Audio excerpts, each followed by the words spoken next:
Paper May June 2023, Code 11. We see the question 1 now. Okay, if there's anything to jot down that you think which is necessary, you go on to do so. Okay. Why does accountant of a business analyze its financial statements? Whenever we talk about accounting, they must also be bookkeeping. Okay, usually we like to compare bookkeeping with accounting. For accounting, it is done by the accountant. Okay, accounting is done by the accountant. We have to focus on keywords like analyze, okay, as well as summarize.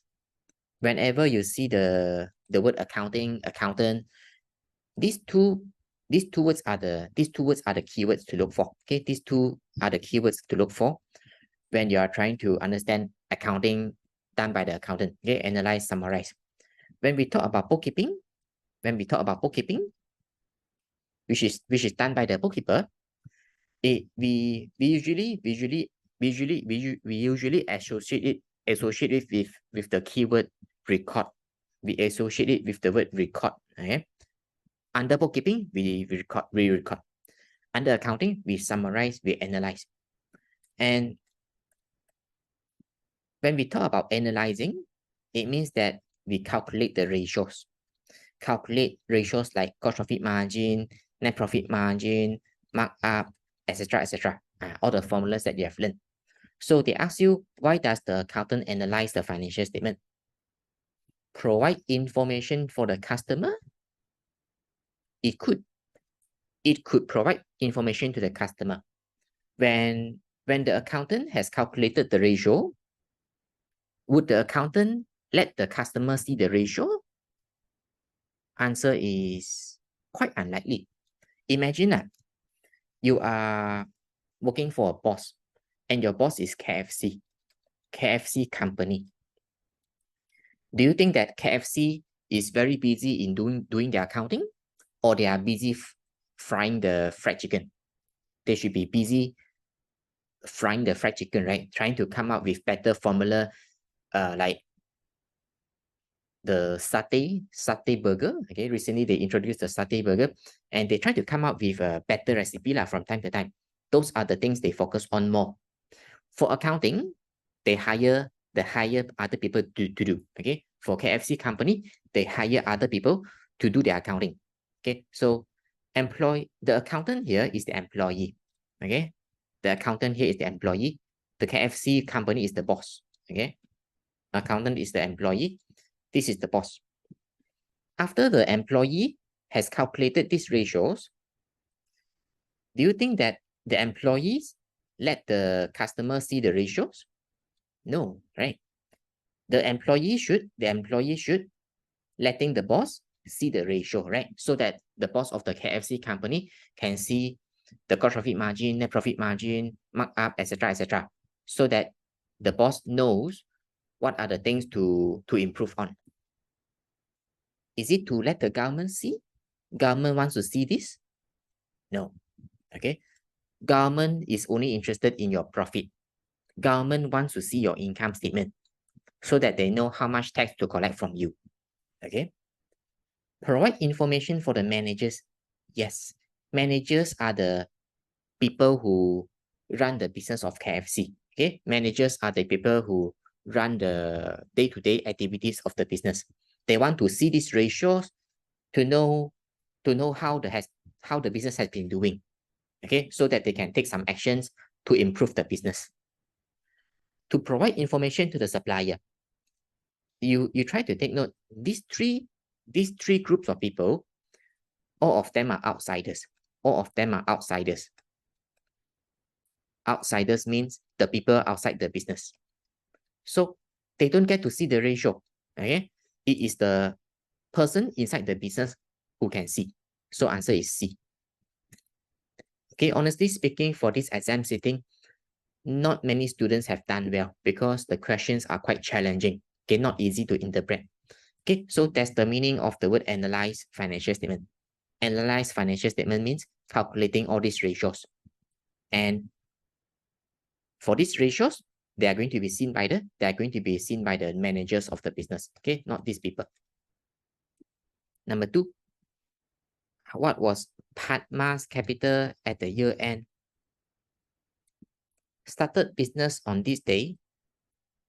So try to see the relationship between the dates. Okay, between these two dates, what do you think the relationship is? This must be the beginning. This must be the year end, right? Beginning of the year and the year end. Okay. If you're not sure, you count lah. Count with your fingers. See whether there are 12 months in between or not. With $30,000 of her own money.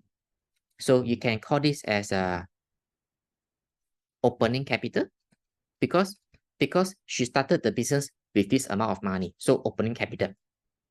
And you're looking for closing capital. At the year end, assets and liabilities were as shown. Okay. So at the year end, these are the assets you have. This is the liability you have. And you know the accounting equation where A equals to C plus L. Okay. Whenever you are applying the accounting equation, you need to ensure that every component is at the same point of time. Let's say you are showing assets at the beginning of the year. These two must also be the balances at the beginning of the year. Okay, they must be at the same point of time. If you are using information at the year end, then all the assets that you show must be at the year end, all the liabilities you show must be at the year end. The capital that you are having here is also the one at the year end. They must be at the same point of time. These are the information at the year end, right? They say on this day. Okay. So the assets are 38,000 plus 15,000. Liability is 16500. Okay. These are the information at the year end. If you try to find the capital, you are also finding the capital at the year end. Therefore, you just take the assets minus liability, then you can get the answer here, which means this is not relevant. This is an irrelevant piece of information.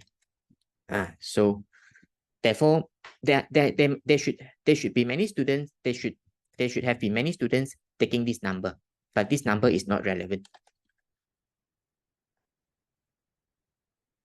Answer is B. In a while, we see the mark scheme. Yeah? Okay. It's my first time doing this paper also. Okay.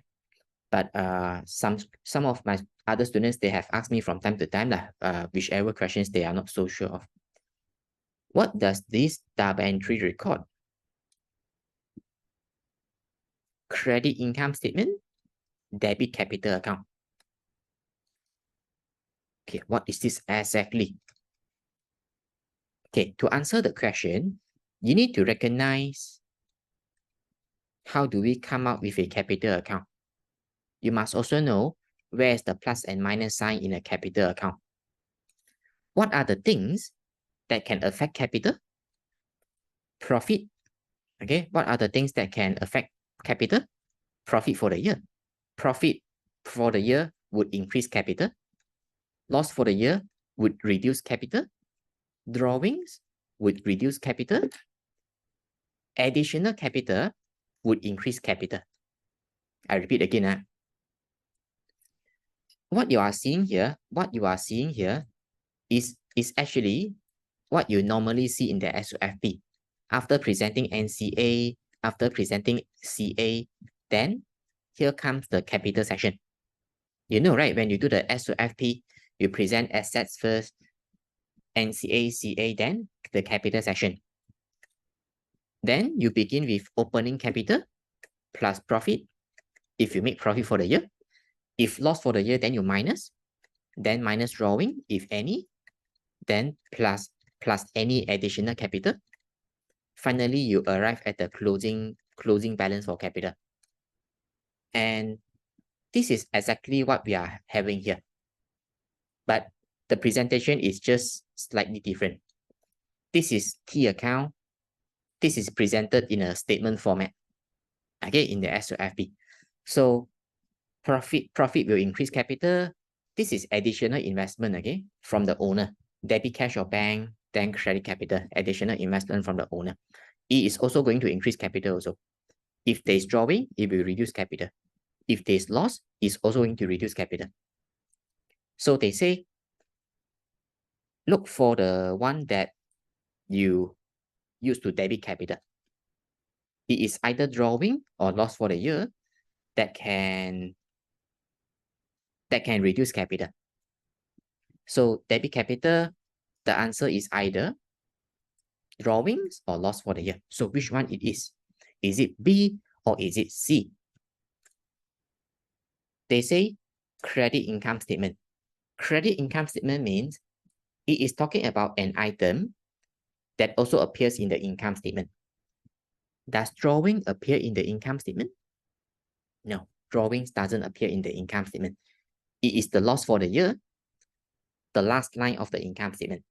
Okay, if you get a negative number at the last line of the income statement, it is a loss for the year. So answer is C. Okay, basically, what is the technique to solve this question again? You need to recognize what is meant by debiting capital. Is it going to reduce capital or increase capital? So normally this is how I remember lah. Capital account plus is here, minus is here. So I look for the items. I look for the items that will reduce capital, which are these two. And then they mention credit income statement, which means they are talking about an item that appears in the income statement. Therefore, I choose C. Okay, so I know, not easy. Okay, it's quite a very fresh question to many students. Question 4. How did Ted record this? Okay, so that means we are Ted in this question. We are Ted in this question. We are the manufacturer here. We are buying something here. That means we are customer in this question. Okay, we buy machine on credit from D Limited. Have we paid? Have we made payment? No, we have not made payment. We cannot credit cash. We cannot credit bank because we have not paid. So we credit the supplier. Credit the supplier account. Crediting T Limited. Debit machinery. Answer is C. Okay, answer is C. Okay, no problem. Number 4 still easy. So among the questions on the first page, I think the challenging ones are, I think the first three are quite tricky. Okay, something that we don't normally see. Question 5. This is something we normally see from other past exam paper. Okay, this is something you should be quite familiar with. So you see a personal account here. Personal account means an account with a human's name on top of it. Okay, an account with a human's name here. We call it personal account. Whenever you come across a personal account, always remember that we are never this person. Okay, we are never this person in this question. Let's say in another question, you come across Ali account. That means you are not Ali in that question, okay? You are not Ali in that question. Let's say in another question, you are doing James account. You must remember, you are not James in that question, okay? You are not James in that question. It is never referring to us. It is never referring to us. Hanif is our customer or supplier. Okay, this person is either our customer or our supplier, but never ourselves. Okay, and we have to find out whether Hanif is our customer or supplier. You can make the decision based on this entry. This originally comes from crediting Hanif, debiting purchases. Okay, by now you should know how to read. This is not crediting purchases. This is not crediting purchases. This is credit Hanif. Focus on the position of the number and the name of the account. This is crediting Hanif, debiting purchases. Okay, if you want to see the double entry, this is the set of double entry. Okay, what would make you do such entry? What would make you do such entry? We must have bought goods, okay, we must have bought goods on credit from Hanif. Basically, what I'm doing here is that I'm working backwards. I'm working backwards to see what the transaction is. Okay, for this line. So bought goods on credit from Hanif. Therefore, we are debiting purchases, crediting Hanif. And this entry is referring to this one, crediting Hanif. So who is Hanif? Who is Hanif? By now we should know. Hanif is our supplier. Okay, Hanif is our supplier. That means up to is customer. Getting the point of view right is very important. You must find out who is customer, who is supplier. If you determine wrongly, then there's a high chance that you will choose the wrong answer. Okay. So conclusion, Hanif is supplier, up to is customer. Which statement is correct? 1st January, up to old Hanif 400. Up to old Hanif 400. Is it true? Up to is customer. Hanif is supplier. Yes. So A is correct. Normally, if I were you in the exam hall, I would not go straight to the next question. After choosing A, I wouldn't go straight to the next question without first looking at the rest of the answer. I will go through the rest of the answer also, even though I saw that, oh, the A is the answer, okay? Because I want to ensure that the rest are wrong also, okay? We have to be prudent, okay? We have to be prudent. That means conservative lah. You need to ensure that this is correct. You can also do so by ensuring that the rest are wrong also, okay? So don't take things for granted. Try to read everything, okay? Who knows, maybe you determine wrongly, right? When you read it too fast for the A, right? So let's see the BCD. January 4th, what happened? Hanif purchased goods from up to. Hanif is supplier, right? Up to is customer, right? How could it be, right? Agree? So the B is completely wrong because the point of view is different. Hanif is supplier. How can supplier buying goods here? From up to. Up to allow Hanif trade discount? No, up to is customer. Why is customer allowing supplier discount here? Okay, now you see the importance of knowing who is whom, right? D, 31st January, Hanif owe up to. Hanif is supplier, up to is customer here.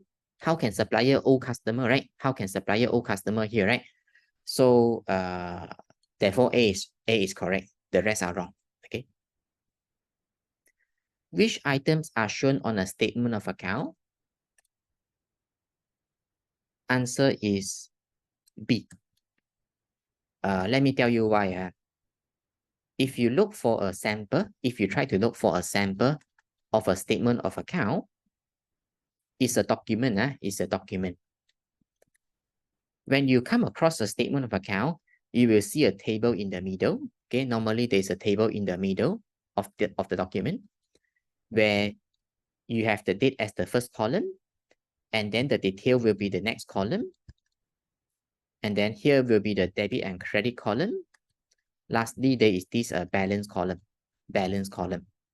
Okay, so what can you see in this table? You get to see throughout the whole month, throughout the entire month, throughout one particular month, what has happened between the customer and supplier. Okay, all the buying, selling, returning goods, everything that has happened between the customer and supplier, you get to see in this statement of account. And we call this as summary. We call this as summary of transactions. If you are confused, that means it's time to revise. No time for you to wait. Okay, it's a summary of transactions in this table. Okay, on this document. And let me explain to you why I choose B. Maybe I try to explain why we don't choose other first. Debit note, we never record it. We never record a debit note. Okay, we never record a debit note. It is sent by the customer to the supplier, but the amount the amount shown on the debit note is not confirmed to be deducted yet. The amount shown on the debit note is not confirmed to be deducted from the invoice yet. Okay, this is regarding goods return. This is regarding returning goods. We never record a debit note. Therefore, the amount on the debit note, the amount shown on the debit note will not appear here one. Okay, the amount shown on the debit note will not appear in the table here one. Bank charges, it has nothing to do with the supplier and customer. Bank charges has nothing to do with the supplier and customer. But I can let you know, where would you find this? You will find this in bank statement, not statement of account. Okay, bank charges you will see it on bank statement, but not statement of account. You must differentiate well. I know this has the word statement, this has the word statement, but are they the same thing? No. Okay. If you have studied the subject enough, you should be aware that these two are completely different documents. This is statement of account, this is bank statement, different. Okay. So therefore, A is not the answer, because bank statement has the bank charges, okay, not inside the statement of account. Trade discount is never recorded. Trade discount is never recorded when you do the data entry. For example, sold goods for cash. Okay, when you sold goods for cash, 1,000. Trade discount is 100. Okay, for example, sold goods for cash 1,000. Trade discount is 100. What amount do you use to record? What amount do you use to record? You debit cash, 900. Credit sales, 900. You see, trade discount is never recorded. Okay, trade discount amount would never appear in the T accounts. So when you see the summary here, you also don't get to see trade discount one. Okay, so try to find one sample of a statement of account, then you try to see whether what I say is correct or wrong. Okay, so B will appear in the statement of account. Okay, credit note shows you the amount that can be deducted from the invoice regarding the goods return. Okay, it will appear inside the figure. It's quite a tricky question. I've never seen something like this. In the past. 7. Which amount is recorded in the sales journal? Many students, they are not so sure about what is sales journal. They are not so sure about, is it the same as sales account?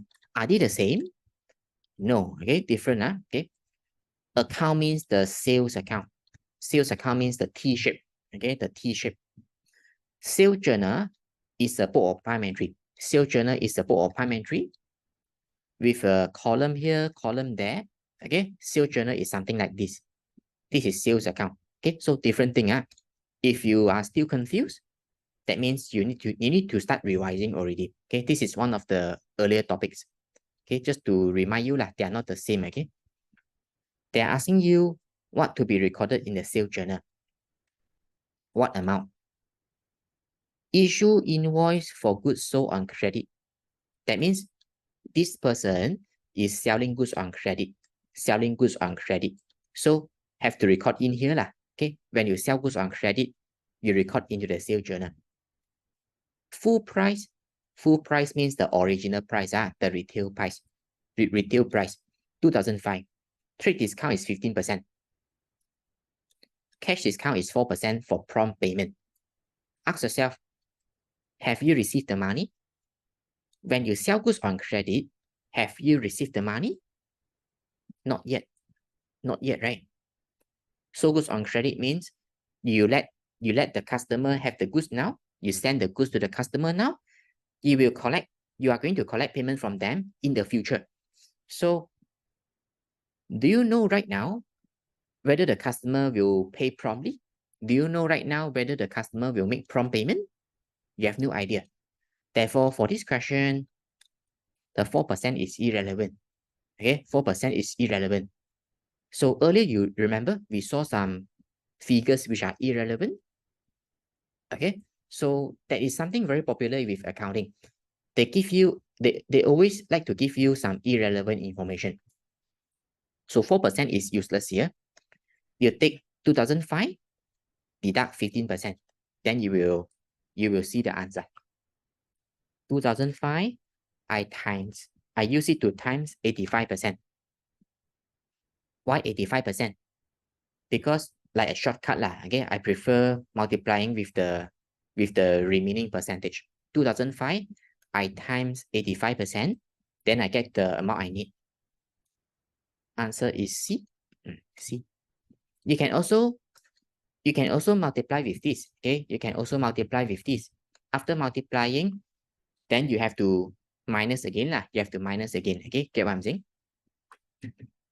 So C, C. If you wish to try out the entire paper yourself, you can do so, yeah, okay? After the discussion, you feel like wanting to try the whole paper on your own again, yes, go ahead, okay? Try out and then you compare against the answers, okay? To see whether you have understood today's explanation. Number 8, which one about trial balance is correct? So trial balance, remember? Trial balance is something like this with a debit and credit column here. And these two numbers have to be the same. We call this as ledger balances. A list of ledger balances. So which one is correct about it? It shows a summary of financial position. No, the A is talking about statement of financial position. It shows the ledger account balances at the year end. Yes. Would I go on to the next question now? Without looking at C and D, I would. I will read through everything to ensure that the rest are wrong also. It shows the profit for the year. No, we don't see that in the trial balance. This is in the income statement. Shows the transactions for the year to 31st December. This refers to nothing. The D refers to nothing. There is nothing that shows you all the transactions for the whole year. Nothing. So it refers to nothing. So answer is D. Ledger account balances. If you are confused, you go and see the definition. Okay, study the definition for trial balance. It is exactly this one. Okay, something that you need to know lah. Okay, if you know, then you know the answer. B. Number 9, which type of error is this? After completing the trial balance, it was found that an amount of 4,000 for motor vehicle repairs had been entered in the motor vehicle account. Okay. Motor vehicle repair is an expense. Supposedly, it should be in the repairs account, $4,000 here. But they entered wrongly. They entered wrongly into the motor vehicle account. This is something they did wrongly. This is their mistake. Okay, they didn't show it here, but they show it here instead. This is principle, error of principle. So, okay, why? Because this is NCA, this is expense. Okay, they have put into the wrong class of account. They have put it into the wrong class of account. It is supposed to be in the expense account, but it has been put wrongly into an NCA account. So it's an error of principle. Okay, nothing much to explain here. Question 9 is quite straightforward. Don't worry lah. Throughout the whole paper, it won't be that all the questions being challenging or all the questions being easy. There's going to be a balanced one. Okay, some will be straightforward, some will be easy, some will be challenging. Okay, for sure there will be. It's going to be a balance. Number 10. Why was it necessary to open this account? Why? Jane opened a suspense account. If you study the theory about suspense account serves two purposes. Okay, suspense account serves two purposes, and you must know how to write the purposes. Let's say in the paper 2, you don't have a choice to have, right? It's not like here A, B, C, D, you get to choose one out of the 4. In the paper 2, you have to write the answers yourself, right? So you must really know how to write the theory answers. Okay, before to get prepared. Suspense account, this is meant for temporarily balance the trial balance. This is one of the purposes of suspense account, to temporarily balance the trial balance. And then second purpose, to get ready for doing correction, to get ready to do correction, those are the two purposes of opening suspense account. See which one is it? Why necessary to open? Suspense account have been omitted from the ledger? No. Trial balance did not agree? Yes. When the trial balance, total debit and total credit are not the same, okay, when you come up with the trial balance and you found that total debit and total credit are not the same, then we open a suspense account. Now look at the C. To correct an error of commission.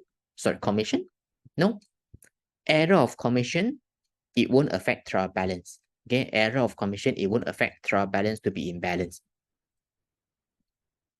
To make sure no errors were made in the ledger, no, by opening the suspense account, you are not trying to ensure that there is no mistake. You are just trying to try to do correction, getting ready. Okay, so answer is B. 11. Which entries will correct this error? Jack has opened a suspense account. He has found that rent paid of 250 has been correctly entered in the rent account, but credited to the bank account as 520. Don't read too much first. Okay, don't read too much first. Let's just focus on this lah. Pay rent 250. See, so we ask ourselves, when you pay rent, what are the double entries when you pay rent? You credit cash or bank, then you debit rent. This is the double entry you go for when you pay for rent. Then only you see what have they done. They say correctly entered in the rent account, which means they have done this. They have debited rent. Because they say correctly entered in the rent account, which means they have debited rent. But credited to the bank account as 520, that's the mistake. The amount is wrong. They credited bank, but the amount is wrong, too much. So we debit bank, no? We have to reduce it, right? Reduce it by, you don't use mental calculation, okay? That is another common mistake made by the students. They think that they always can calculate correctly mentally, but the truth is that they may make mistake. 270. Okay, so reduce it by 270. Debit bank, 270. And then there's nothing else to correct. Whenever there's nothing else to correct, the other entry will be touching the suspense. Answer is A. Okay, so this question quite easy, not very challenging. 12. What was the credit balance on the bank statement at 31st August? Seeing a few items here should have made you think that this is about bank reconciliation, right? Okay, one look at the question, you should have known that it's about bank reconciliation. So normally, whenever I see when I see any questions about bank recon in the paper 1, I would come up with the template of answers first. I'm going to come up with the template of the answers first. What is meant by that? You know, right? Whenever you do bank recon question, there are always two things to produce. There are always two things to produce. Number 1, update the cash book. Number 2, the bank reconciliation statement. If you don't know, that means you have to study again. Whenever you do bank reconciliation topic, whatever questions you are doing, it is always about these 2 steps, nothing else on. Okay, nothing else than these 2 steps. First step, update the cash book. Second step, do the bank reconciliation statement. Of course, in the first place, you must know what is to be here, what is to be there lah. Otherwise, you may make the wrong decision each time you come across a figure. You may have no idea where to show this, where to show that. Debit balance in the cash book at the year end, month end. So it is talking about the figure being here, balance BD. Uncredited deposit, I show it here, plus uncredited deposit. Unpresented check, the check that I pay out, minus 175, unpresented check. Interest charged in error by the bank. That means the bank make a mistake. Yeah, the bank make a mistake, deducting $10 from your bank account. For bank error, we correct it here. We correct the bank error here. Correction. So charge in error means they deducted wrongly. Okay, they make a deduction by a mistake. So you add back. So you have to add back. Okay, they make a deduction wrongly from your account, so you have to add back. Okay, so I'm done looking through the items. They are looking for credit balance in the bank statement. I'm not sure if you are aware of which format I'm using to do the bank reconciliation statement. If you know the topic well, there are two ways to do the bank reconciliation statement, right? The one that I'm following always is the one that starts with bank statement balance. The one that I'm following here is the one that starts with bank statement balance. And they are looking for this figure. They are looking for this figure. Is there anything here that you can use to update the cash book? Is there bank charges? Is there standing order direct debit? No, right? Okay, so there's no credit transfer also. Those are the things we normally use to update the cash book, but they don't appear in this question. So there's nothing for you to update the cash book with. Okay, there's nothing here for you to update the cash book with, which means it is the 449 being the final balance. The 449 should also be the figure that appear here, 449. I repeat, the 449 should also be the figure that appears in the bank reconciliation statement, last line here. And we call this as updated cash book balance. Okay, updated cash book balance. Okay, now, do you think that we can find this figure? This is bank reconciliation statement. How to find? Easy. You work backwards. Okay, work backwards, which means you work upwards. Starting with this, minus 10 plus 175 minus 424. When you work backwards, all the sign will change. All the sign will change. So let's do it. 449 positive number, because this is a debit balance. Debit balance in the cash book means it's a positive number. Okay, so I have this as a positive number. Then now I work backwards.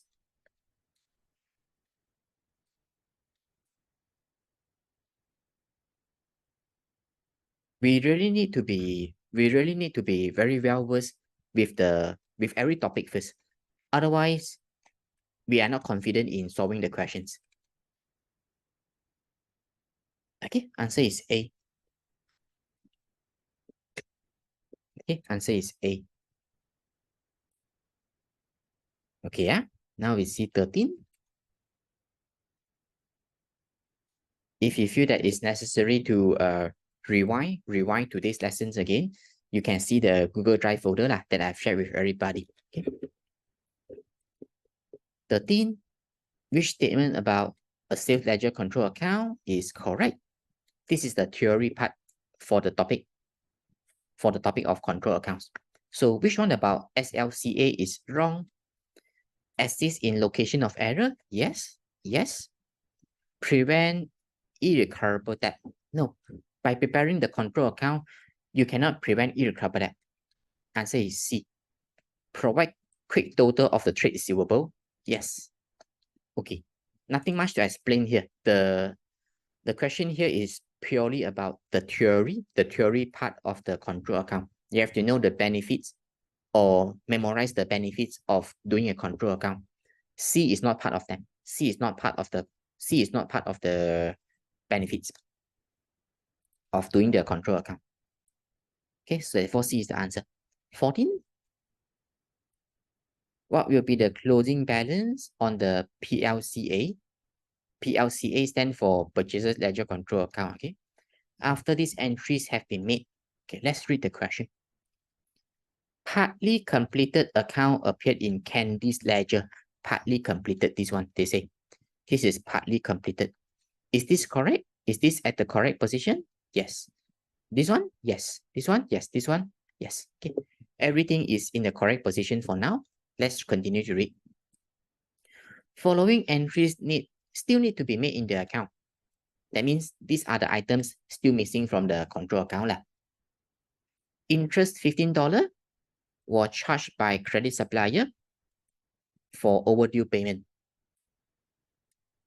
Supplier charges interest, making us owing more to the suppliers because we keep delaying payment. Okay, we keep delaying payment and it has become overdue. So the suppliers get angry, they charge us interest.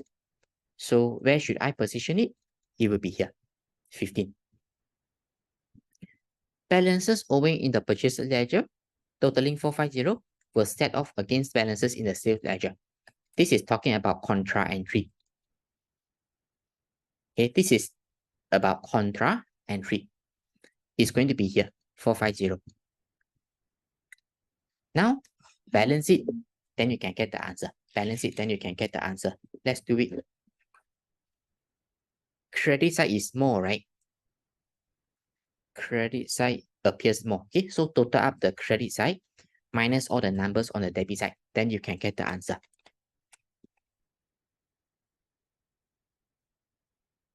So this question actually looks quite straightforward to do, but I think this question normally is challenging the students with this line.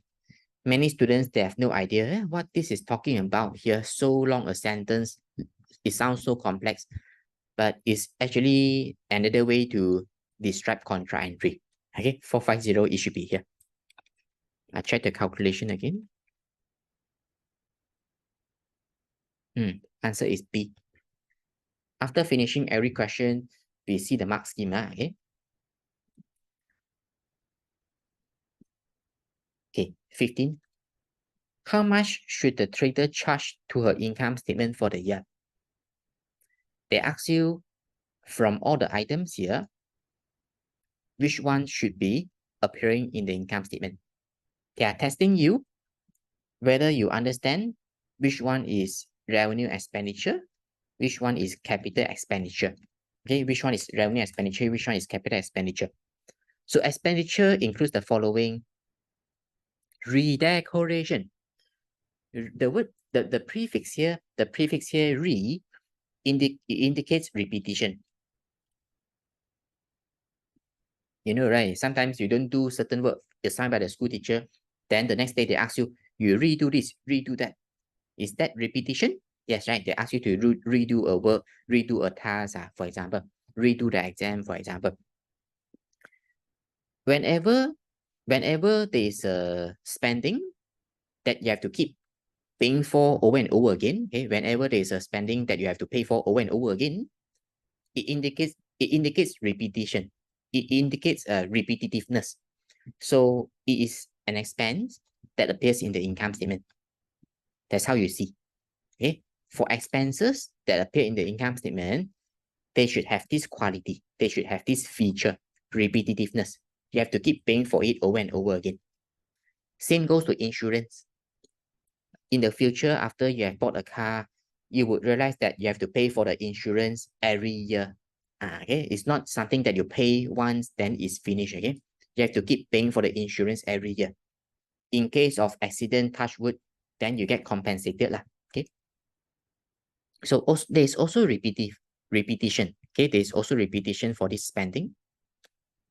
Purchase of machine. Imagine that you are running a factory and then you were buying a machine that cost you 10,000. When you were buying that machine, you pay 10,000. 1 year later, for the same machine that you had bought last year, do you still have to make the payment again? And then the following year, for the same machine that is still in your factory you bought 2 years ago, do you still have to make the same payment again? No, right? Don't have to, right? So this is capital expenditure. And this capital expenditure appears in the SOFP. The other two, revenue expenditure, they appear in the income statement. So combine them, answer is A. Okay, this question is testing you on whether you know the differences between RE and CE, capital expenditure, revenue expenditure. Which one about depreciation is correct? This one is challenging, okay? Answer is B. Okay, because recently I discussed this question with other students. Okay, so let's see the ABC first. Cash fund to replace a non-current asset. Is depreciation cash fund? Is depreciation money? No, depreciation is not money. But cash and bank, yes. For cash and bank, yes, these are money. Okay, these are money, literally. So depreciation is not money. So therefore A is wrong lah. Monetary expense, as it involves outflow of money. They are telling you that whenever you have calculated depreciation, you are making payment. Whenever you are calculating depreciation, you are making payment out of the business. Is that true? No, okay. When you calculate depreciation, it doesn't involve making payment of money. You are also not receiving money. And we call this item as non-monetary item.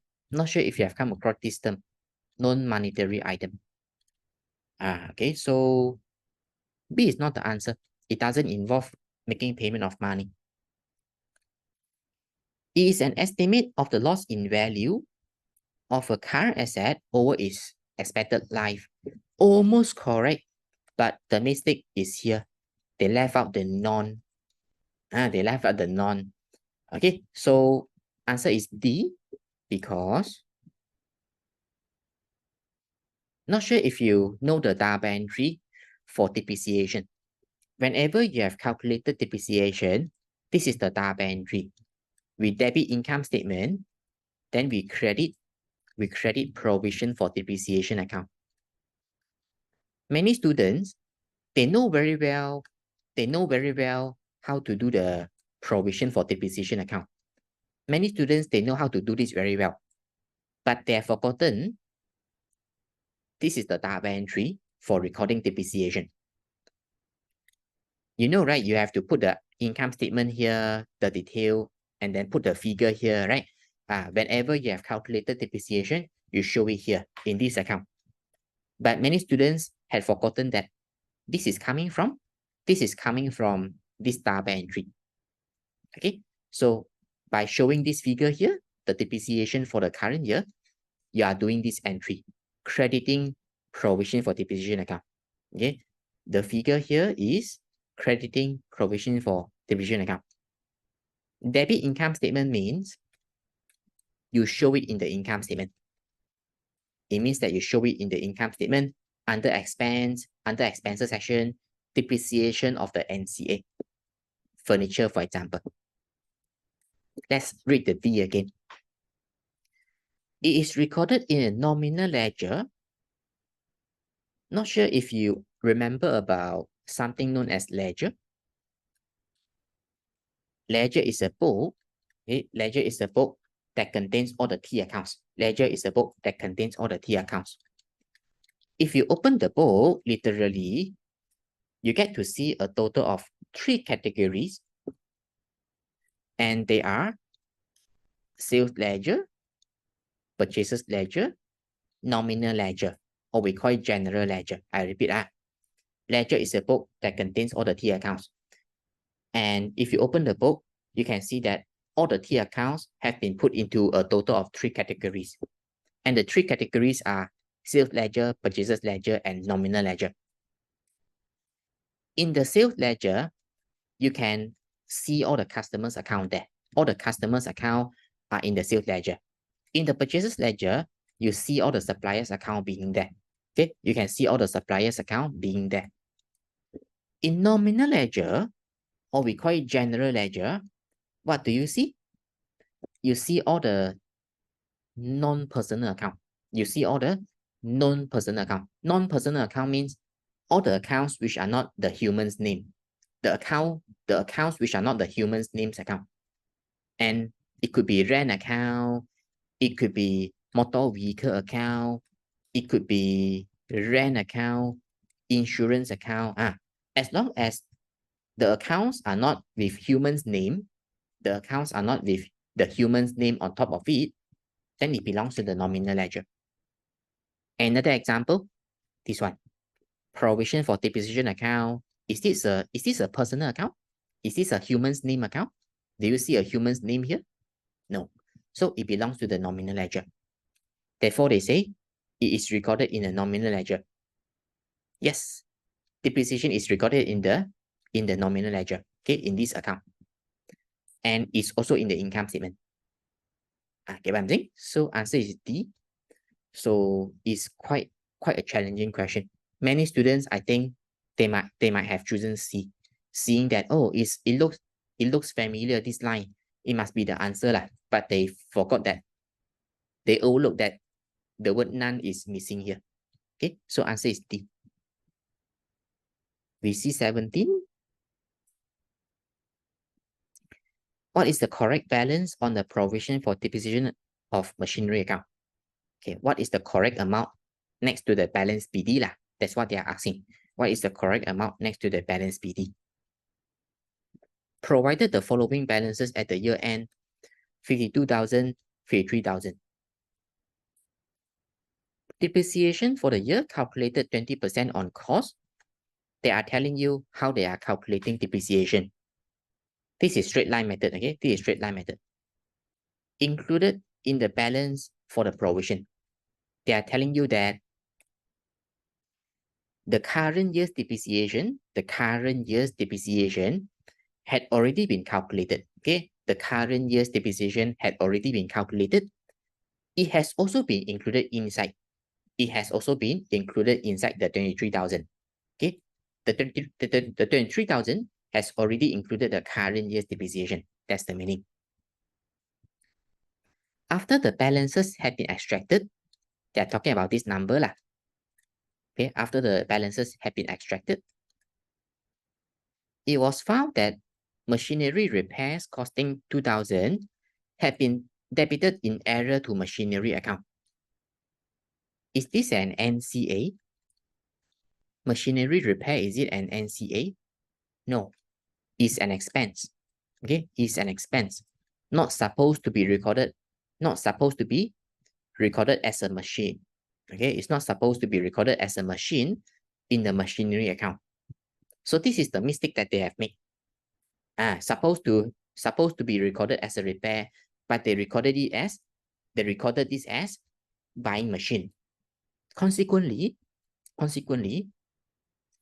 do you think that the depreciation calculated by them also contains mistake? The depreciation calculated by them should have also contained mistake, right? Because the depreciation they calculated is based on the 52,000. Okay, the 52,000 includes the 2,000, which should not be inside. Okay, so what should we do? We have to calculate the depreciation that they should not have calculated. We try to get the depreciation amount that they should not have calculated. So we take 2,000 times 20%. This is the depreciation that they should not have calculated. After calculating it, we remove it from the 23,000. We remove it from the 23,000. Okay, 2,000 times 20%, 400. This is the depreciation that should not be inside. That should not be inside the 23,000 because the 2,000 is repair. 2,000 is not machine, but it's actually repair. So we remove the 400 from 23,000. Then you will get answer as B. Okay. So this question is not fresh. I have seen something like this in the past exam paper. Okay, so not very challenging, but doable. Question 18 is about accrue and prepayment. Because I see rent, okay, I see at the year end, I see at the start of the year. It's a very typical question for accrue and prepayment topic. Many students, they like to have in their hand, have in one of their hands calculator, another hand pencil. Okay, then they see the question, they see a few numbers in the question. Then they try to do some mental working, okay, mental analysis. Then they start to press the calculator. Press. Oh, they got a number that appears in one of the options. Then it must be the answer lah. No, okay. Let me tell you how they came out with the options here. You put yourself into the shoes of the examiner. When they are setting the paper, they are trying to come up with A, B, C, D.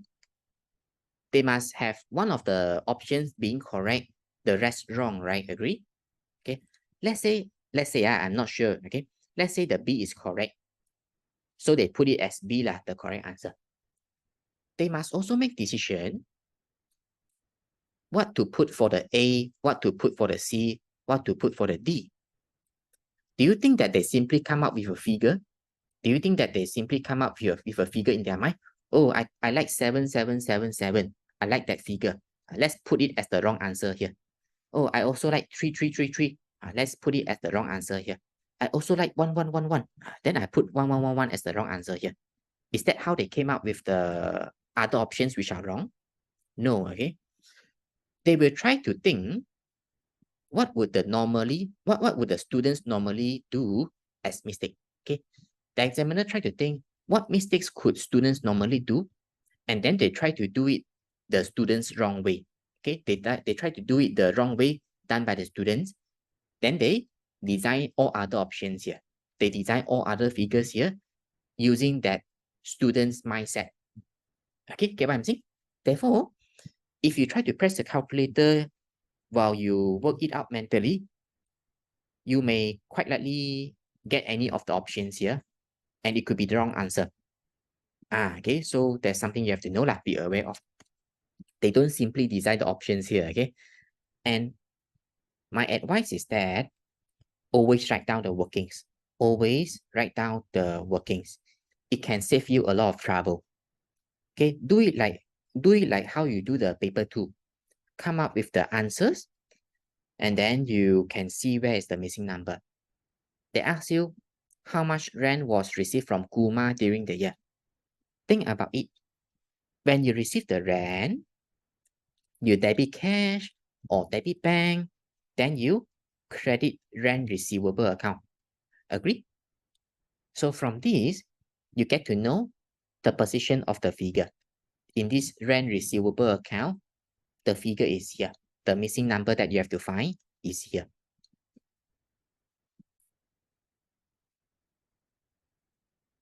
So that's the position of our missing number. Let's go through the rest of the question. Then we put in the figures. Then we find the amount that we literally receive from Kuma. Annual rental income due from Kuma, a tenant, 3600. They are telling you that the 12-month amount is 3,006. The amount supposed to be received from Kuma each year. The amount supposed to be received from Kuma each year. It is the amount for the transferring process. This is transferring process. In case you don't know, okay, because I know not all of you have learned with me for all the earlier topics. Okay, in case you don't know, this is known as transferring process. After doing this, the 3,006 will appear in the income statement. At the start of the year, This is telling you the opening balance. Kuma had prepaid rent 900. We are doing an income account. We are doing an income account. For income, which is prepaid, is a current liability. For income, which is prepaid, is a current liability, which means you put it onto the credit side. 900 here. Balance BD. Okay. So I have positioned the opening balance. At the end of the year, he owed 2 months rent. That means at the year end, Kuma still owes us 2 months amount of rent.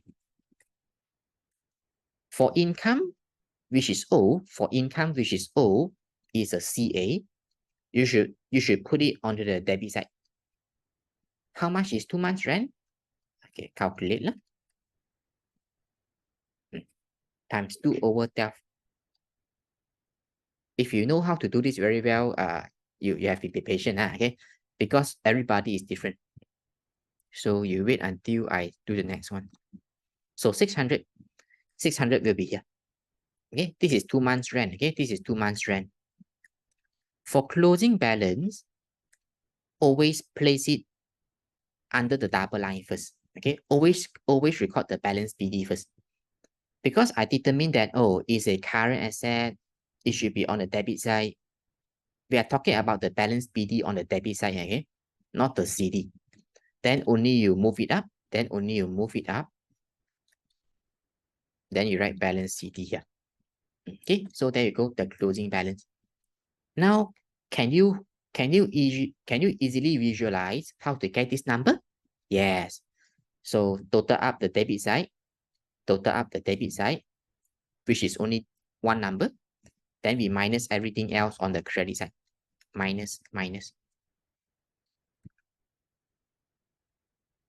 This is quite a simple question for accrual and prepayment. So answer is A lah. Okay, about 16 more questions to go.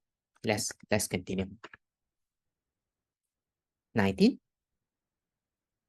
Value of inventory. Usually for paper 1, one of the common challenges faced by the students would be to try to do some linking.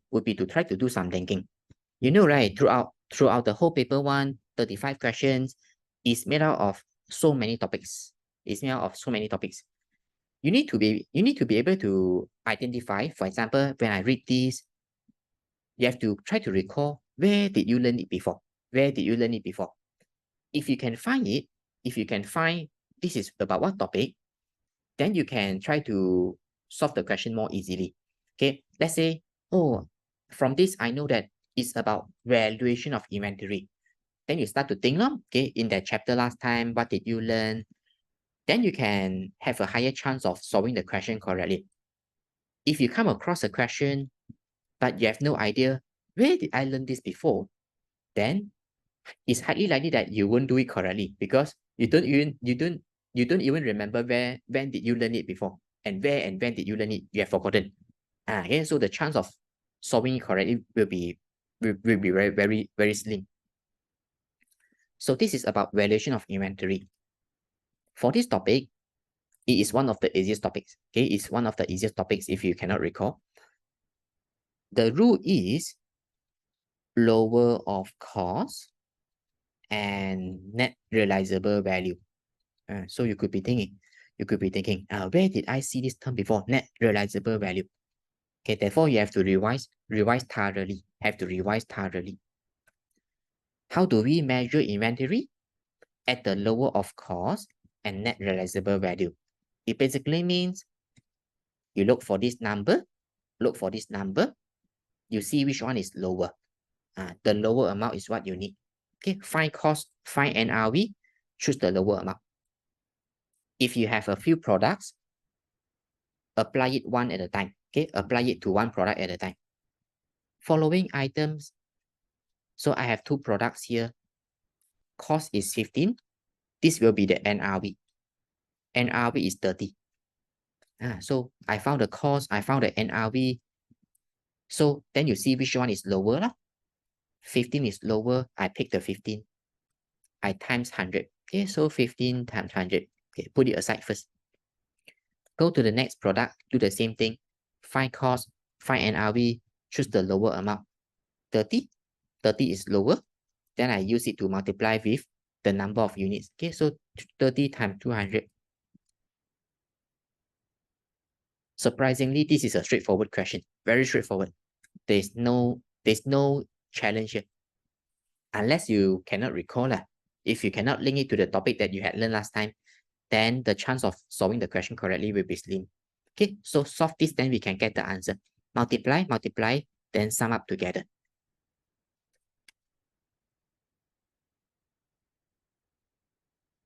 $7,500, answer is A. Yeah, 20.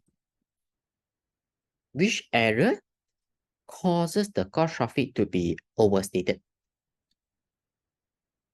Before I explain how to solve the question, you need to be aware of a very good fact about doing an income statement. You do an income statement, you start with sales, minus sale returns, minus cost of sales, opening inventory, purchases, minus closing inventory, right? And let me write it down in the form of a horizontal calculation. S is sales, S is sales, COX is cost of sales, equal to gross profit, agree? Okay. So I'm writing the workings in a horizontal format. And I can expand this, right? I can expand this, right? So according to math rule, if you expand this, make sure you have bracket. Make sure you have open bracket and close bracket. And the minus remains here. So what do you have inside the cost of sales section? Opening inventory plus purchases minus closing inventory. I know lah, not just these few things. Sometimes you could have purchase returns, right? Sometimes you could have purchase returns to minus here. You may have carriage inward. But these are the common things. Equal to gross profit. Okay. You can see what I have done, right? I have expanded this into 3 items here. You know, according to math, you have to apply the minus sign. You have to apply the minus sign to every item in the bracket. Yes, right. You have to apply the minus sign to every item in the brackets. So consequently, I solve the bracket now. Minus opening inventory minus purchases plus closing inventory equals to gross profit. You can see why the signs are like this. Because minus plus minus, minus plus minus, minus minus plus. This is something super important. Many students, they are not aware of this working. They are not aware that, so you can see, right? Closing inventory is something you plus in the income statement. I know when you are doing the income statement under the cost of sales section there, you take opening inventory plus purchases minus closing inventory. But when you analyze it further, it is actually a number that you have plus in the income statement. Purchases is the number that you have minus in the income statement. Opening inventory is a number that you have minus in the income statement. Be aware of the sign. Now let's solve the question. They ask you which error caused the gross profit to be too much. Which one will cause the gross profit to be too much? Closing inventory understated. When this is too little, then the gross profit will become too little also, right? Because this is the number you plus, right? For closing inventory. If this is too little, the gross profit will be understated. So A is wrong. Okay, so A is wrong. Opening inventory is something we minus in the income statement. If this is missing, then this will be too much, right? Agree? I repeat, they say opening inventory is left out from the income statement, which means this is not here. You didn't minus opening inventory. So this will be too much. Agree? So is B the answer? Yes, B is the answer. Because opening inventory is something you minus in the income statement. If this is missing, that means this will be too much. It's overstated. C, purchases recorded before deduction of trade discount. That means purchases is too much. Purchases is too much. Because they say before deduction of trade discount. Maybe you bought some goods, you were entitled to trade discount, but you have used the original price. You have used the original price by mistake to record the purchases. So this is too much. If this is too much, that means you minus too much. This will be understated. Therefore, the C is wrong, okay? Because cost of it will be understated due to the C. Therefore, C is wrong. Sales invoices omitted from the sales journal. Consequently, the sales will be too little. If the sales is too little, cost of it will be too little also. Okay, so answer is B. 21. Intangible assets are the non-current assets that you cannot see. Non-current assets that you cannot see, you cannot touch them physically. Nothing much to explain here. It is some theory that you have to learn and remember. Answer is C. Why the rest are wrong? Intangible assets are actually referring to intangible NCA. Okay? It's not referring to current asset at all. It's referring to intangible non-current assets. There's no such thing as intangible current asset. Okay, actually they left out the word the non-current. Okay, they left out the term non-current here. Bank is current asset, for sure is wrong. Bank is current asset, for sure is wrong. Trade receivable is current asset, for sure is wrong. Therefore, answer is C. Okay, brand name, trademark, goodwill. You will learn more about intangible NCA in the future if you happen to study accounting. But as far as IGCSE exam is concerned, all that you need to know is some examples and the definition.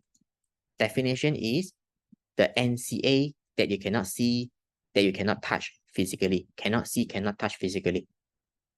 Examples, this few will be good enough. Okay, remembering this few will be good enough. Okay, why the A, B, D are wrong? Because these are current assets. Intangible assets only refers to intangible NCA. 22. You let me drink a bit of water, okay? And then we continue, okay? We have a 1 minute break, 1 minute break.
Okay, shall we? Okay, shall we continue? Okay. The number of papers that we can discuss each week is limited, okay? So be aware of that. For your preparation, my advice would be that try to finish try to finish at least all the papers from 2020 onward. Try to finish all the papers from 2020 onward, which means 2020 February, March paper until the latest ones.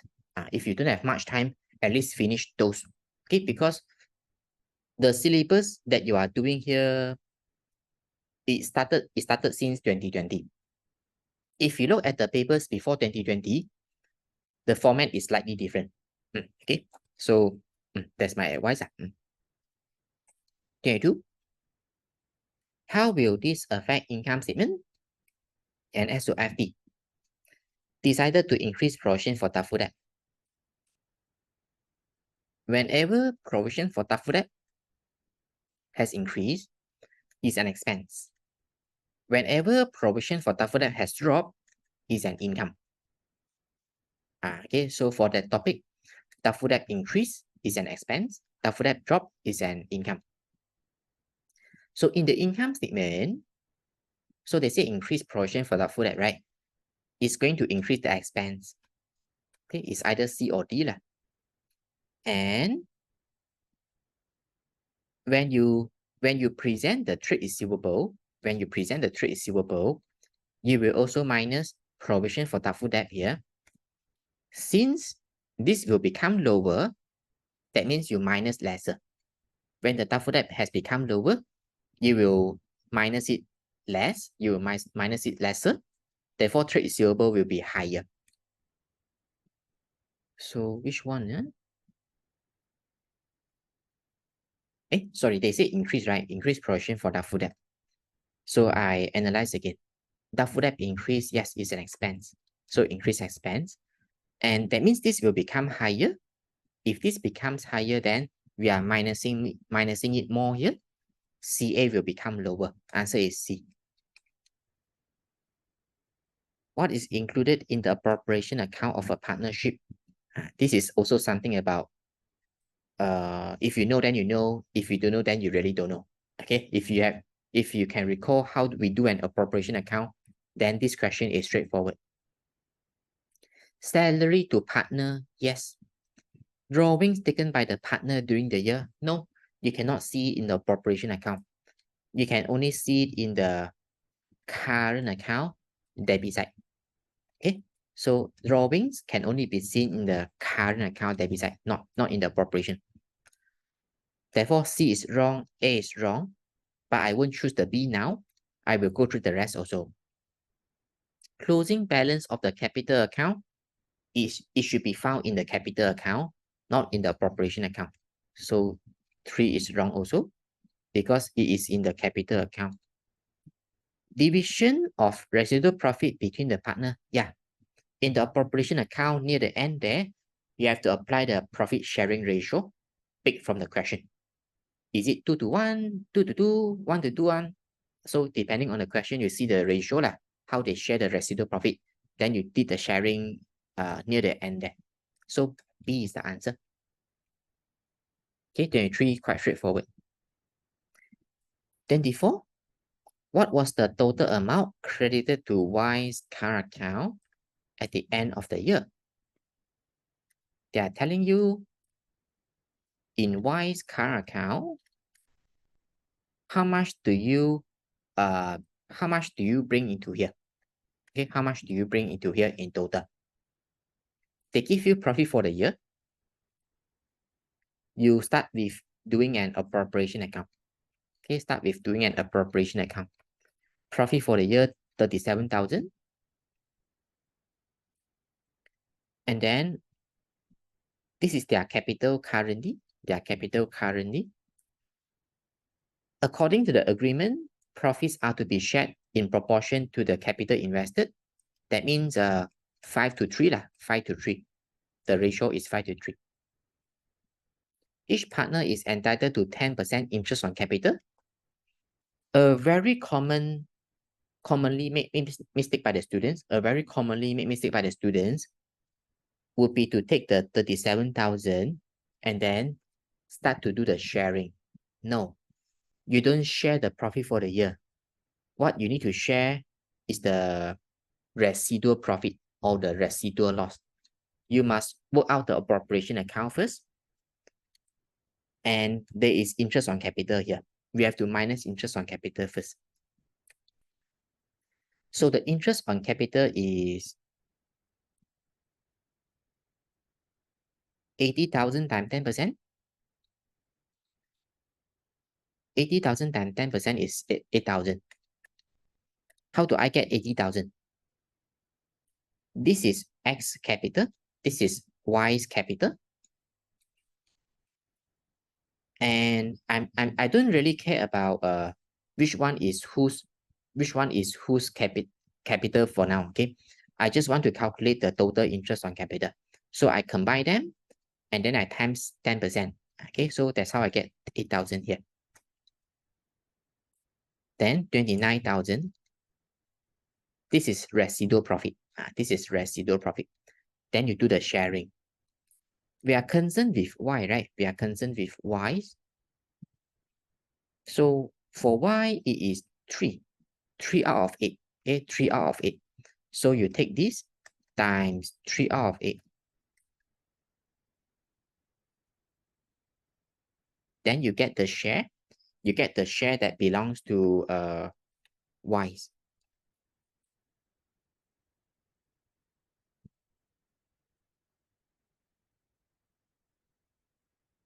Don't be too quick to make decision about which is the answer.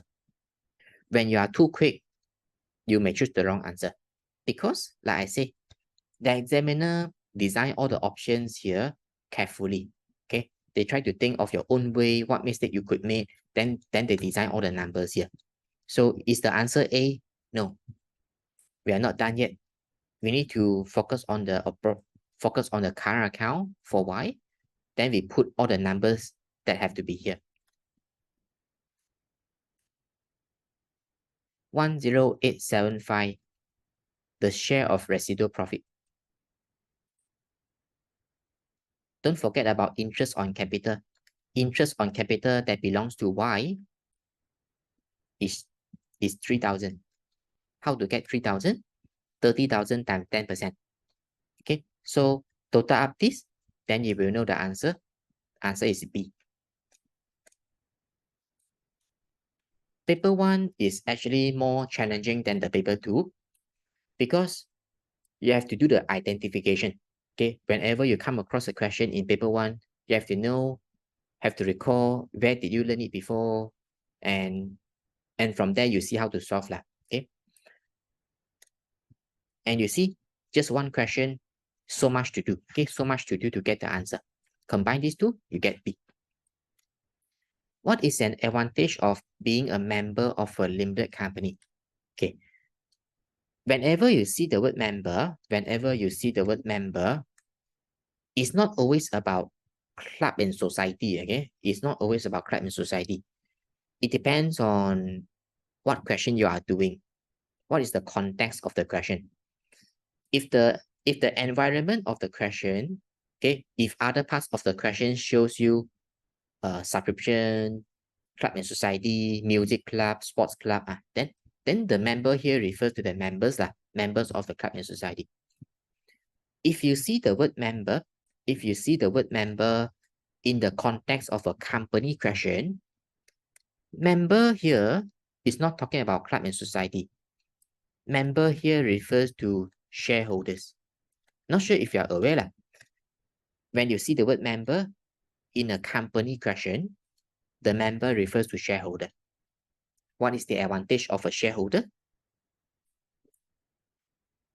The company is a separate legal entity, which means company's liabilities are not the liability of the shareholder. I repeat sorry, there is a bit not looking good here. Okay, the handwriting. Okay, I repeat. Separate legal entity means company is company. Company's problems, whatever problems the company has, it belongs to the company. Whatever problems the shareholders have, the problems belong to the shareholders. They are separate. Okay, shareholders are shareholders, companies are companies. If the company has a lot of liabilities, company has a lot of liabilities means the companies owe a lot of money to people. The company's business owes a lot of money to people. Is that the responsibility of the shareholder? No. Therefore, we call it separate legal entity. Shareholders are shareholder, companies are company. They are not linked to one another. That's the meaning. And this is also linked to the next concept. This is also linked to the next concept known as limited liability. Okay, I believe you have heard of this before. In the company chapter, okay, companies accounting chapter, if you do business studies, I believe you know this even more. Okay, you should be aware of this even more if you are doing business studies. So this concept tells you that if the company is losing a lot of money, and there are a lot of liabilities in the company, the shareholders do not need to be responsible. How much do the shareholders need to be responsible for? So sorry, I should rephrase what I say. I should not say that they are not responsible, but let's say you are a shareholder, you bought the Facebook share. Okay, let's say you are an investor, you bought a Facebook share. Facebook is a company, okay? You can buy a Facebook share online. Let's say you bought a Facebook share for $200. And due to bad news, whatever reason, Facebook collapsed overnight. The Facebook company collapsed overnight, which means they are closing down due to whatever bad reason. So, are you going to lose the $200? Yes. Okay. Earlier, you bought a Facebook share, and due to bad news, overnight Facebook collapsed, closed down. Okay, they closed down. And according to limited liability, this is going to be your maximum loss. This is going to be your maximum loss as a shareholder. You cannot lose more than what you invested. Okay, as a shareholder, you cannot lose more than what you invested into the company. You cannot lose more than what you have paid to buy the share. And that is the concept of limited liability. That's why I say the shareholders do not need to be fully responsible for the company's liability. Company's liabilities are the problems of the company, not of the shareholder. Okay, the most the shareholder can lose is how much they have invested. Okay, so answer is D. Look at the ABC, why they are wrong. Loan capital is easy to obtain. Not something to do with the shareholder lah. It is an advantage to the company. This is an advantage to the company. Okay, so let's write down here. An advantage to the company, but not to the shareholder. Dividend must be paid to the member, sure? No. Remember, variable dividend. For ordinary shareholder, they receive variable dividend. So maybe you are thinking, teacher, how would you know that this is ordinary shareholder but not preference shareholder? You know, right? There are two groups of shareholder, ordinary ones and the preference one. How would I know that this is ordinary shareholders who is receiving variable dividends? This is according to experience of doing questions. And if they don't mention that it is preference shareholders, you must always assume that they are talking about ordinary shareholders. Therefore, I know that the members here are talking about, they are referring to ordinary shareholders. So that's why I say they receive variable dividends. Variable dividends means it could be $0 dividend, it could be $5 dividend, depending on the company's business performance. Okay, variable dividend. Yeah, remember, if the question doesn't mention that is preference shareholder, you always assume that they are talking about ordinary shareholders. Financial statements are prepared quickly. Not relevant at all. Okay, not relevant to the members at all. So answer is D. Okay, 10 more questions to go. If there's more time, we try to do a few more things okay, before we end. 26. Which percentage final dividend would the ordinary shareholders receive? Many times, the questions would give you the dividend amount, okay? And usually you just put it into the statement of changes in equity table, right? Quite rarely the questions would ask you to calculate the percentage of the dividend. So in case you don't know, I let you know the formula for calculating the percentage. You need to have the dividend amount here. You need to have the dividend amount here. At the bottom of the fraction, the denominator, okay, we call this the lower half, the denominator. Here is the value of issue shares. For the shares that you have issued to the investor, what is the total value? Then you can get the final answer. Okay, so what dividend to show here, it depends on what percentage you are calculating for. You are calculating the final dividend percentage. So you should put the final dividend here. Okay, final dividend over the value of issued shares times 100. Let's see how to find. Following info given, issued share capital. How do I know, is it ordinary or preference? This question has told you. If they don't tell you, you assume that this is ordinary. So $50,000, this is going to be the amount here.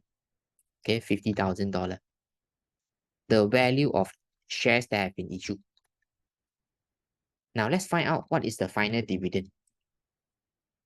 Profit for the year, 13,000. Transfer to general reserve, 6,000. Interim dividend, 3,000. Okay. On the last day of the year, decided to use the remaining profit to pay a final ordinary share dividend. Let's find out what amount is this. After we have found this amount, then we can put into the formula. Then we perform the calculation. Then we get the answer. We begin with a profit for the year. The profit for the year, some of it has been transferred to the general reserve. Okay, some of the profit for the year has been transferred to the general reserve. So you minus 6,000. Out of the profit for the year, some had been used to pay for interim dividend also. So minus another 3,000. Okay, out of the profit for the year, some has been put aside as protection. Okay, some has been put aside to be protected. Okay, we call it general reserve. So we minus. Some has been used to pay the interim dividend. The remaining amount is used to pay the final dividend. Okay, that's what they say, right? Remaining profit used to pay final dividend. Let's find out what this amount is. 13,000 minus 6,000 minus 3,000. Answer is 4,000. So 4,000 here. The final dividend to be paid. Okay, so over the value of the issued shares times 100. Then you will get the answer. 4,000 over 50,000 times 100. 8%. Answer is A. Okay, yeah? Okay. You can try to, if you wish to practice more on calculating the percentage, you have to look at the older papers. You have to look at the older past exam papers to find such question to do. Okay. If the recent ones, you don't get to see one. Okay. The recent papers, you don't get to see such a question. 27. What was the effect of this error on the retained earning in the SOFP on 31st of March? You have to first understand what are the things that can affect retained earning. What are the things that can affect retained earning? You need to recall how we normally do a SOCIE table, but you just focus on the retained earning column. Okay, just focus on the retained earning column. Usually you have other things, right? Usually you have other things here, right? General reserve, ordinary share, right? But here we just focus on the retained earning column. Okay, here is the total, right? Okay, so we just focus on the retained earning. Maintain provision for doubtful debt. This account had a balance 6200. The provision have been increased to 7400, 31 March 2023, but this adjustment had not been made. Remember earlier we talked about provision for doubtful debt.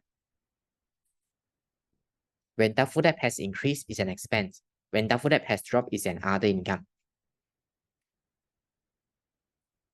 So they say provision for doubtful debt has increased to 7,400 by how much? Calculate. 7,004 minus 6,002. Doubtful debt has increased by 1,002. Is it an expense or income? It's an expense. They say this adjustment was not made. Basically, it's telling you that this has not been recorded. This has not been recorded. This has not been recorded. If the expense 1,002 is not recorded, profit will be higher or lower. Profit will be overstated, right? Profit will be too much, right? The expense is not recorded. Therefore, the profit becomes too much. And therefore, the profit for the year that you show here will also be too much. The profit for the year that you show here will also be too much, making the retained earning overstated also. You get to see how is it linked to retained earning from my explanation. Okay, so because this is an expense, but they say they have not recorded it, therefore profit is too much. When the profit is carried to here, the retained earning will be too much also. So overstated by 1,002. Okay. What is included in the income and expenditure account of a tennis club? All amounts received and paid during the year. No, this is in the receipts and payments account. You always think of the receipt and payments account as a cash book, which you use to record the amounts that you have literally received and paid during the year. Okay, I repeat. Think of the receipt and payments account as a cash book, which you use to record the amounts that you have literally received and paid during the year. Okay, so A is wrong. They are talking about what should be in the income expenditure. Capital and revenue expenditure incurred during the year. No. Capital expenditure should appear in the SOFP.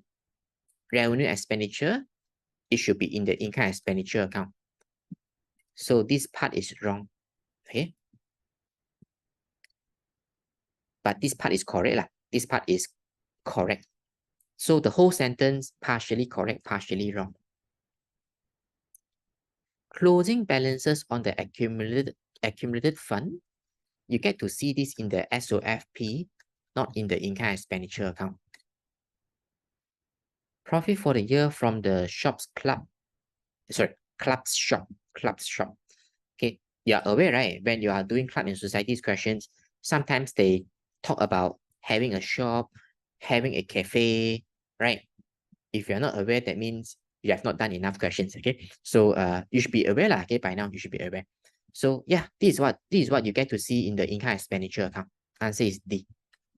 Okay, so 28 question, quite straightforward if you can recall what you were doing in that chapter. 29. They are looking for the last line in the manufacturing account. Okay, manufacturing account last line, cost of production. Started manufacturing business on January 1st. Is this an important sentence? Yes. First thing, they are telling you that this is the beginning of the year.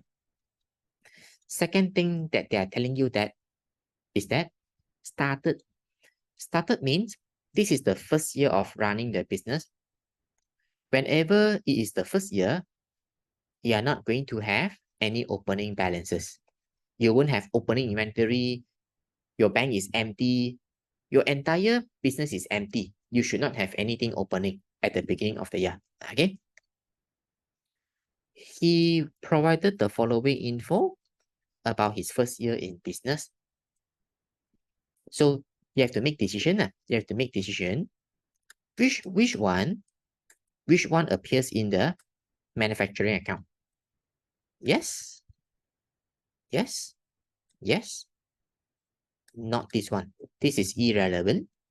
This should appear in the income statement, cost of sales section, the last item, minus closing finished goods, 2060. That's where it appears in the income statement. So the 2060 is irrelevant because we are working on the manufacturing account, trying to find what the last line is, cost of production, what number is here. Okay, so let's take into account the other three numbers. Begin with prime cost,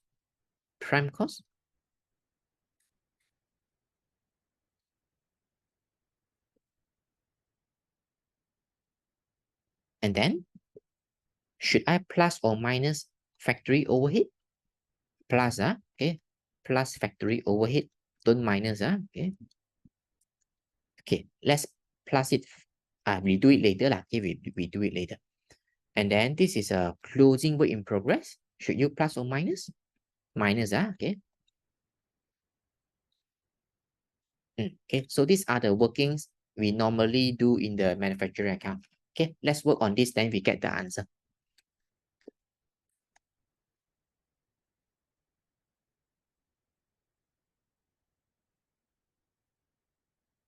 Answer is B. Okay, so this question is also quite about whether you know or don't know. If you know, then you can do correctly. If you don't know, then you may make the wrong decision, which one to take in, which one to not take in. Okay, so we don't take the first number. Which transactions caused this capital increase by 200 over the year, even though he made a profit 7,000? This is testing you on the SOFP, but only the capital section. Only the capital section. Don't talk about the assets, don't talk about the liabilities. Okay, we just focus on the capital section. Remember, I showed you the same thing in one of the earlier questions, right? We start with opening capital plus profit minus drawing. Sometimes you have capital introduced here, sometimes. Then the closing capital. There are not many numbers given here. They don't give you opening capital. They don't give you closing capital. How to find? Don't have to find. You come up with a random figure. Let's say opening capital is 1,000, 10,000 okay, 10,200. You can take any number, really. You can come up with any number, whichever number you like. You just ensure that it will increase by 200. So it will decrease by 200. So you minus 200, you get the closing capital, the capital at the year end.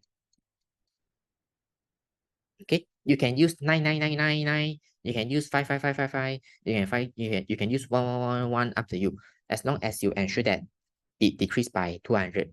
Okay, you will get the same answer one. Okay, there is capital introduced here. So I should add in one more line here. Plus capital introduced. Okay. Okay, so plus profit plus capital introduced minus drawing. Even though he made profit of 7,000. Okay, profit is 7,000. Now, how to find the answer? Easy. Trial and error. You look at the first set of number, put it in, then you see whether you can get 10,000. If not, try with the B, put in, see whether you can get 10,000. Then try with the C, try with the D. For sure, there will be one set of numbers that fit into the capital section here. So let's begin. I use a different color. Okay, 10,000, 8,002. Can I get 10,000?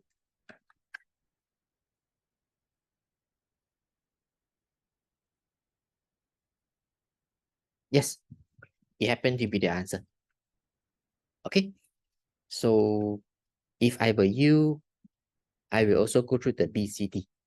Unless you are running out of time, then you go straight to other questions. Okay, so be flexible. Okay, when I say you must go through everything, but it also depends on whether you still have time or not. Okay, so let's try with the rest lah. Okay, now we try with the rest. We put them in. We cannot be getting 10,000 if you use other numbers. Okay, I cannot get 10,000 from the second set of number. I got 12400. Then I try with the C. I got 10400. So C is wrong.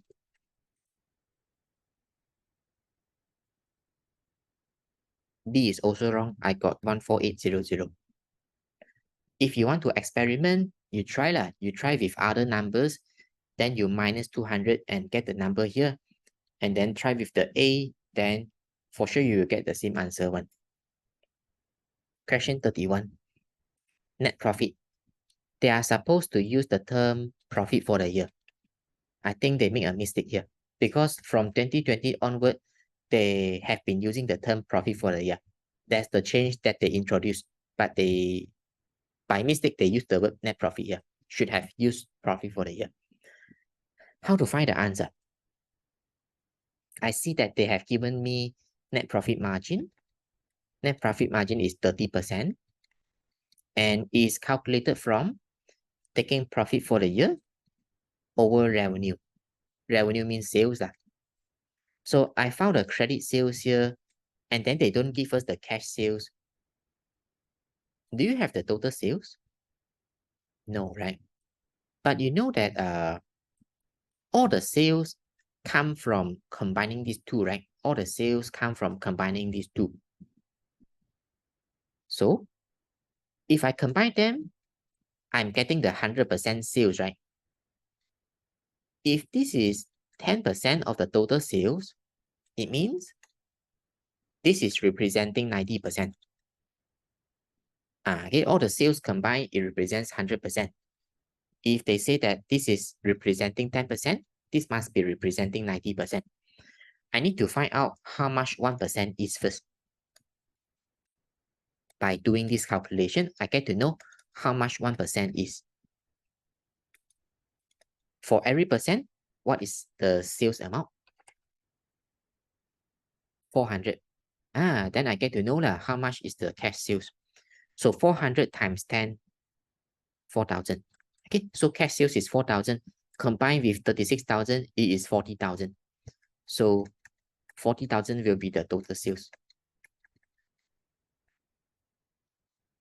Okay, some math skill here lah. Okay, not exactly accounting, honestly. So you must know the formula first lah. Okay, so I found the total sales to be 40,000. Again, I repeat, I need to find out how much 1% is first. I take 36,000 divided by 90. Then I get 400 per 1%, per every percent. So I take 400 times 10, then I get 4,000. And then I combine these two, then I get the total sales. Now I can work backwards to find profit.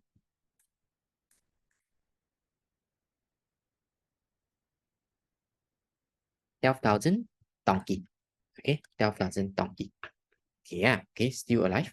Okay, 5 minutes more. This one, they are asking you, there are 4 businesses here. A, B, C, D. Business A, business B, business C, business D. They're asking you, which business has controlled the expenses better? Overheads means expenses, yeah. The word overheads here means expenses. They're asking you, which business has controlled the expenses most efficiently? Control means to keep it as low as possible. Control expenses means to keep it as low as possible. But you don't see the expenses figure given. How can you determine? It is based on a calculation known as GPM minus NPM. This formula, there's no name to it. You just need to know how to use it. Whenever the question asks you to determine in which year, it could also be something like this, okay? They give you 2016, give you 2017 information. They give you 2 years information. Then they ask you, in which year the business has controlled expenses better? In which year the business has controlled the expenses efficiently? It is also about using the same method, GPM minus NPM. The best number is 0. The best number is 0, the ideal number. You cannot be getting negative number, okay? So 0 is the best, which means lower better. Okay, when you have calculated this, the lower it is, the better. Let's do it. Minus 40 minus 17. Use calculator. Okay, I know, simple figure, but by the time you are here, right, you should be very mentally tired. You make use of the calculator. Don't use your mental calculation, really. Okay, don't risk it. Use calculator, but you press it correctly lah. Okay, don't press wrongly. Okay, so which one is lowest? D is the answer. You can experiment. You can try to experiment why I say 0 is the best. You can try to see an income statement. Expenses, you make it 0. Okay. Okay, you look at an income statement, you make the expenses to be 0. And then you calculate GPM. You calculate the net profit margin. You will notice that these two are the same. GPM and NPM will be the same if expenses is 0. Okay, therefore, if they are the same, you get 0 lah, GPM minus NPM. Okay, if expenses is 0 in an income statement, these two will be the same. And therefore, GPM minus NPM, you get 0. Okay, lowest is the best figure. Okay, 0 is the best figure. Okay, so among all the figures, lowest is 18. Which accounting ratio relevant to Ramit? Works as a sales manager in a car showroom. He is paid on the basis on the number of cars sold. The more cars he sold, then the more commission he gets.